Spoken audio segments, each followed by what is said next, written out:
እናቶቼ እህቶቼ ወንድሞቼ ዲን አላማችን ነው መቅሰዳችን ነው ምንኖርለት አላማ ነው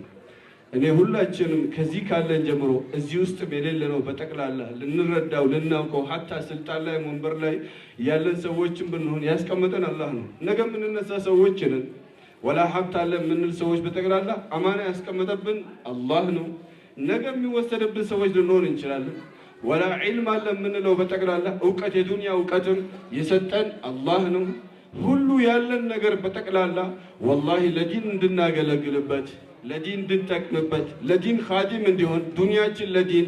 ዒልማችን ለዲን ዕውቀታችን ለዲን ጉልበታችን ለዲን አስተሳሰባችን ለዲን ያለን ታዋቂነታችን ራሱ ለዲን ዲን እንخدምበት ነው እነዚህ ልጆች አርአያ ሆነው ፊትለፊታቸው ምን መሆን ትፈልጋላችሁ ኢንጂነር ምን መሆን ትፈልጋላችሁ ዶክተር ምን መሆን ትፈልጋላችሁ ፓይለት ሌላ ነገር ምንም የለም ፊትለፊታቸው ከዚህ ሶስት ነገር በጠቅላላ ውጪ ምንም ነገር የለም ለምንድነው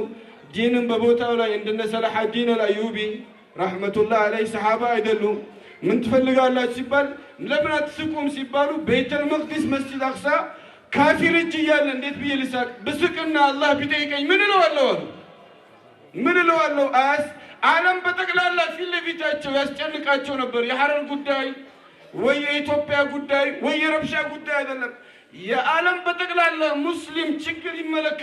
ይመለከተናል ይሄን ዓለም በጠቅላላ የሚያሳስበው የሚያስጨንቀው ማን ነው ሰው ልጅ ኑር ኢማን የዲን ኑር የቁርአን ኑር የተቋ ኑር እዚህ ውስጥ ሲኖር ብቻ ነው